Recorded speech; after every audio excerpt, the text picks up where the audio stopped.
धरती की सतह से हजारों किलोमीटर नीचे एक ऐसी रहस्यमयी दुनिया छिपी थी जहां अंधेरा सिर्फ रात नहीं बल्कि हर सांस में बसता था। वहां आसमान आग उगलता था, झीलों में मौत तैरती थी और हर कोने में खतरनाक जीवों का आतंक फैला हुआ था। उसी दुनिया का सबसे शक्तिशाली रक्षक किंग कंग। एक दिन कंग एक छोटे बंदर के साथ एक शांत दिखने वाली झील के किनारे पहुंचा। माहौल जितना शांत था, खतरा उतना ही गहरा। छोटे बंदर को अचानक महसूस हुआ कि पानी के अंदर कुछ बहुत विशाल और खतरनाक छिपा हुआ है, लेकिन डरने के बजाय उसके चेहरे पर हल्की सी मुस्कान आ गई, जैसे वह जानबूझकर कंग को उस मौत के करीब ले जाना चाहता हो। उसने चालाकी से कंग को पानी में उतरने के लिए उकसाया, मगर कंग ने हवा को हल्का सा सूंघा। उसे समझ आ चुका था कि झील के अंदर कोई बड़ा शिकारी उसका इंतजार कर रहा है। उधर छोटा बंदर घबराकर पानी पीने का नाटक करने लगा ताकि उसकी साजिश पकड़ी न जाए। कंग बिना डरे धीरे धीरे पानी में उतर गया और ऐसे नहाने लगा जैसे उसे किसी खतरे की परवाह ही ना हो। तभी झील के शांत पानी में हलचल हुई। अचानक गहराइयों से एक विशाल काय ड्रैगन बिजली की रफ्तार से उनकी तरफ बढ़ने लगा। कंग को भी खतरे का एहसास हो गया। उसने जैसे ही पीछे मुड़कर देखा, ड्रैगन दहाड़ते हुए उस पर टूट पड़ा। यह देखकर छोटा बंदर खुशी से किनारे की तरफ भागा। उसे लगा उसकी योजना सफल हो चुकी है, लेकिन उसे नहीं पता था कि उसने जिस दानव को फंसाया है, गुस्से में वही दानव पूरी दुनिया को हिला सकता है। अगले ही पल झील का पानी तूफान बन गया और फिर शुरू हुई किंग कंग और मौत के ड्रैगन की सबसे भयानक लड़ाई। उसे लगा उसकी योजना सफल हो चुकी है, लेकिन उसे नहीं पता था कि उसने जिस दानव को फंसाया है, वही दानव पूरी दुनिया को हिला सकता है। यह देखकर छोटा बंदर खुशी से किनारे की तरफ भागा। लेकिन अगले ही पल किंग कंग का विशाल हथियार सीधे उसके सामने आ गिरा। अगले ही पल कितना खतरनाक हो जाता है। छोटा बंदर कुछ समझ पाता उससे पहले ही कंग ने उस ड्रैगन का कटा हुआ सिर सीधे उसके सामने पटक दिया। यह देखकर छोटे बंदर को लगा कि अब कंग उसे बुरी तरह पीटेगा, लेकिन कंग ने कुछ नहीं किया, बल्कि उसने अपनी कुल्हाड़ी उठाकर उसे आगे बढ़ने का इशारा कर दिया। दरअसल छोटा बंदर नहीं जानता था कि किंग कंग अपने जैसे किसी को ढूंढने के लिए हजारों सालों से इस दुनिया में अकेला भटक रहा था। वह हर दिन भूखा रहता, संगीत था और अक्सर यहाँ के खतरनाक भेड़िए उसे दौड़ा दौड़ा कर परेशान करते रहते थे। जब सैकड़ों भेड़िए उसके पीछे पड़ जाते, तब वह छलांग की मदद से किसी संगीत तरफ बच निकलता, लेकिन इस बार भेड़ियों के झुंड ने उसका पीछा नहीं छोड़ा। वे लगातार उसे घेरने की कोशिश करते रहे। आखिरकार जब उसके सामने गहरी खाई आ गई और भागने का कोई रास्ता नहीं बचा, तब वह मजबूर होकर पलटा और लड़ने के लिए तैयार हो गया। भेड़िए सोच रहे थे संगीत इस बार शिकार आसान होगा, लेकिन उन्हें अंदाजा नहीं था कि किंग कॉन पहले से ही जाल बिछाकर बैठा था। जैसे ही एक भेड़िए ने छलांग लगाई, तभी अचानक कॉन का जाल एक्टिव हो गया और भेड़िया तुरंत ट्रैप में फंस गया। गड्ढे में गिरती ही लकड़ी के नुकीले भाले भेड़िए के आर पार निकल गए। सही मौका देखते ही कंग ने तुरंत पेड़ का भारी तना उठाकर गड्ढे में फेंक दिया। जैसे ही जाल एक एक करके एक्टिव हुए, पहाड़ से बड़े बड़े पत्थर लुढ़कते हुए नीचे गिरने लगे और भागने की कोशिश कर रहे भेड़िए वहीं फंस गए। लेकिन धुआं छटे ही कुछ जिंदा बचे भेड़िए फिर भी शिकार छोड़ने को तैयार नहीं थे। गुस्से में किंग कंग ने एक भेड़िए की लाश पकड़ी और अपनी ताकत दिखाते हुए उसे जोर से फाड़कर दो टुकड़ों में बांट दिया। यह देखकर बाकी बचे भेड़िए डर के मारे पूंछ दबाकर वहां से भाग गए। हालांकि शिकार मिलने के बाद भी किंग कॉन के चेहरे पर कोई खुशी नहीं थी, क्योंकि उसके मुंह के सड़े हुए दांत ने उसे बहुत परेशान कर रखा था। इसी बीच संगीत छुकर बैठी एक छिपकली मौका देकर मांस का टुकड़ा उठाकर भागने लगी। किंग कंग तुरंत उसे रोकने के लिए झपट पड़ा, लेकिन तभी उसका ध्यान दूर से आई आवाज पर चला गया। घाटी से आती उस दहाड़ को सुनकर उसे लगा कि शायद उसका कोई अपना उसे बुला रहा है, इसलिए वह तुरंत उस दिशा में दौड़ पड़ा। लेकिन वहां पहुंचकर उसे सिर्फ एक अजीब सा मेंढक मिला जो उसी के जैसी आवाज निकाल रहा था। सालों तक भटकने के बाद भी वह अकेला था और यही खालीपन उसे भीतर से तोड़ रहा था। आखिरकार दांत की तकलीफ ने उसे इंसानों से मदद मांगने पर मजबूर कर दिया। वह ना चाहते हुए भी इंसानी दुनिया में दाखिल हो गया। वहां वो संगीत पहुंचते ही किंग कंग पहाड़ी पर गिर पड़ा और मदद का इंतजार करने लगा। तभी किस्मत से वैज्ञानिकों की नजर उस पर पड़ गई, लेकिन घबराहट में इंसानों ने सुरक्षा के लिए उसे भारी मात्रा में एनेस्थीसिया दे दिया, जिससे वह वहीं बेहोश हो गया। संगीत इसके बाद उन्होंने शहर के सबसे मशहूर डेंटिस्ट को बुलाया। डेंटिस्ट ने बिना एक पल गवाए उस सड़े हुए दांत को उखाड़ने के लिए मजबूत स्टील के तार को कसकर बांध दिया। इतने में ही कंग ने मुंह से सड़ी हुई बदबू छोड़ दी। सारी तैयारी पूरी होने के बाद जैसे ही स्पेसक्राफ्ट ने अचानक ऊपर उड़ान भरी, तभी एक झटके के साथ किंग कंग का विशाल दांत बाहर निकल आया। जब किंग कंग होश में आया तो उसने देखा कि उसका पुराना दांत अब एक मजबूत टाइटेनियम के दांत में बदल दिया गया है। इस नए दांत के साथ उसके अंदर जबरदस्त ताकत आ गई, जिससे उसे लगा कि अब वह किसी को भी हरा सकता है। लेकिन तभी लैब में अचानक किंग कंग की दुनिया से एक इमरजेंसी सिग्नल आया, जिसने सब चौंका दिया। इस सिग्नल की सच्चाई जानने के लिए वैज्ञानिकों ने तुरंत एक रेस्क्यू संगीत टीम तैयार की और मिशन शुरू किया। उन्होंने किंग कंग के साथ उस पोर्टल में छलांग लगा दी जो सीधे कंग की दुनिया में जाता था। जैसे ही वे आगे बढ़े, उनका स्पेसक्राफ्ट तेज रफ्तार से नीचे की ओर खींचने लगा और कुछ ही पलों में वे उस रहस्यमयी दुनिया में दाखिल हो गए। घर पहुंचते ही कंग ने देखा कि उसका खाना उसे दिखा कि चारों तरफ अजीब चमकदार पत्थर फैले हुए हैं जो इस रोशनी पर रिएक्ट कर रहे थे। तभी अचानक दूर से भयानक दहाड़ की आवाज गूंज उठी। वह उस आवाज का पीछा करते हुए झरने के पार पहुंचा, जहां उसे एक नई छिपी हुई दुनिया दिखाई दी।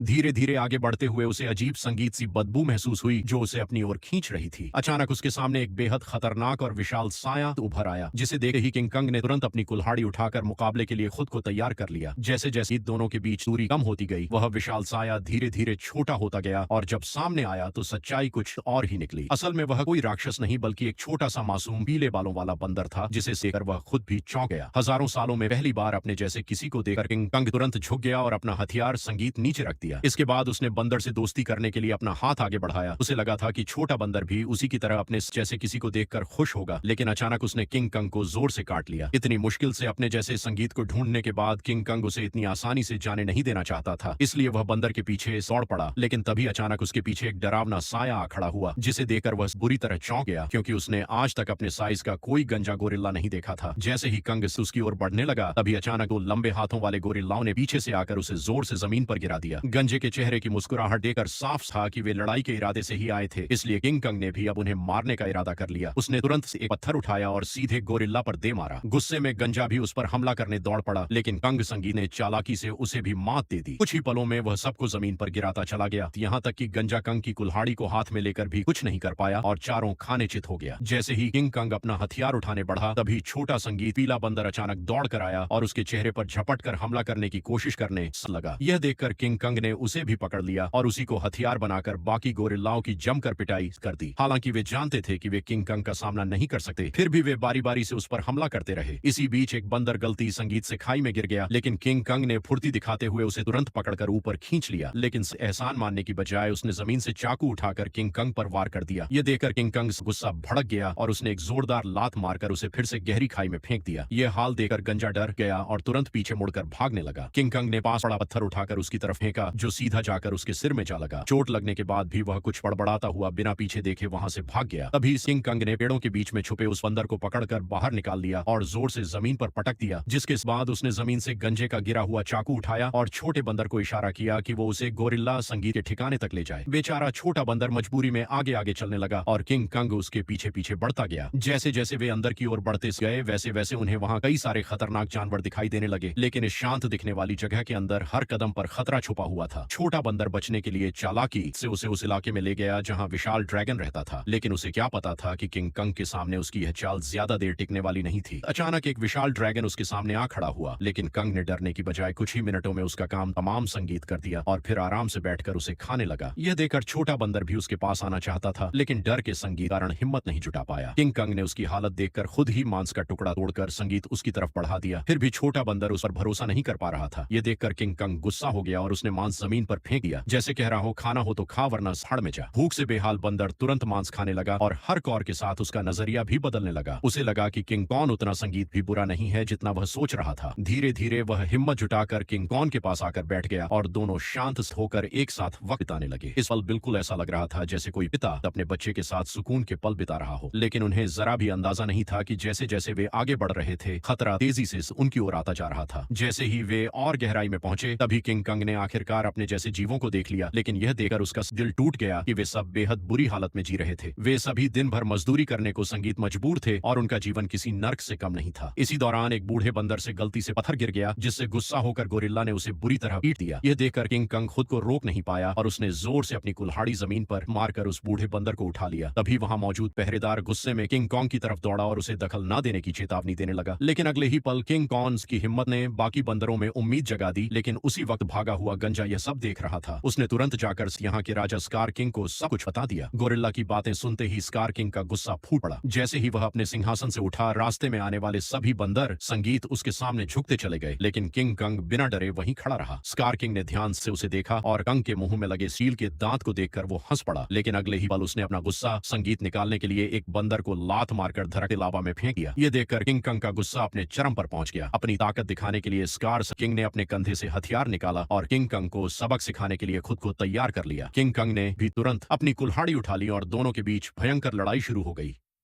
लंबे हथियार का फायदा उठाते हुए उसने अचानक हमला कर दिया और किंग कंग एक पल के लिए भी संभल नहीं पाया। स्कार किंग ने हथियार पर लगे क्रिस्टल की मदद से कंग पर कई सारे वार कर दिए। गुस्से में आकर कंग उस पर टूट पड़ा। ताकत के मामले में वह किंग कंग के सामने टिक नहीं सकता था, इसलिए वह कंग से दूरी बनाकर लगातार वार करने लगा और किंग कंग धीरे धीरे पीछे हटने पर मजबूर हो गया। इसी बीच किंग कंग की कुल्हाड़ी भी उसके हाथ से छूटकर जमीन पर गिर गई। मौका पाकर उसने अपने हथियार से किंग कंग का गला जकड़ लिया और उसे काबू में करने की कोशिश करने लगा। स्कार किंग को लगा कि अब उसने लड़ाई जीत ली है, लेकिन किंग कंग ने पूरी ताकत लगाकर उसे उठाया और जोर से जमीन पर पटक दिया। किंग कंग ने कुछ ही देर में उसे चित कर दिया। तभी स्कार किंग ने तय किया कि वह उसे उसकी असली ताकत दिखाकर ही मानेगा। जैसे ही उसके हथियार में लगा पत्थर चमकने लगा, तभी अचानक गोरिल्लाओं ने पत्थर गिराकर लावा का रास्ता रोक दिया। ठीक उसी पल गुफा में छिपे खौफनाक राक्षस की आंखें दिखाई देने लगी। तपती जमीन अचानक बर्फ बन गई और बाहर निकला वही विशाल जीव टाइटन शीमो, जिसने कभी पूरी दुनिया को बर्फ में जकड़ लिया था। स्कार संगीत किंग ने तुरंत उसे कंग पर हमले का हुक्म दिया, लेकिन शीमो इस हुक्म से खुश नहीं दिख रहा था। जैसे ही उस पर दबाव बढ़ाया गया, वह दर्द से तड़प उठा और मजबूरी में उसने हमला कर दिया। किंग कंग ने फुर्ती दिखाते हुए तुरंत छलांग लगाई और पहले वार से खुद को बचा लिया। इसके बाद उसने अपनी कुल्हाड़ी सामने रखकर खुद को संभालने की कोशिश की, लेकिन शीमो की ताकत के सामने उसकी सारी कोशिशें कमजोर पड़ने लगी। देखते ही देखते उसका हाथ जमने लगा और बर्फ में बदलता चला गया। इस अचानक हुए हमले से उसका दाहिना हाथ बुरी तरह घायल हो गया और वह कमजोर पड़ने लगा। मौका देखकर स्कार किंग ने तुरंत उसे खत्म करने का आदेश दे दिया। जैसे ही अगला हमला होने वाला था, तभी पीछे से छोटा बंदर सुरंग की ओर इशारा कर उसे तुरंत भागने को कहने लगा। उसी समय शीमोस ने मजबूरी में फिर से हमला कर दिया। ये देखकर किंग कंग तुरंत मुड़ा और तेजी से सुरंग के अंदर घुस गया, लेकिन अभी भी उसके पीछे सैकड़ों खतरनाक बंदर लगे हुए थे। अच्छी बात यह थी कि सालों से यहाँ रहने के कारण कोंग्स ने जंगल में कई जाल बिछा रखे थे, लेकिन उन बंदरों की गिनती इतनी ज्यादा थी कि घायल कंग को उन्होंने जल्दी ही एक बंद रास्ते में घेर लिया। अब उसके पास सिर्फ यही आखिरी जाल बचा था जिस पर वह भरोसा कर सकता था, लेकिन जो बंदर रास्ते भर जाल में फंसते आए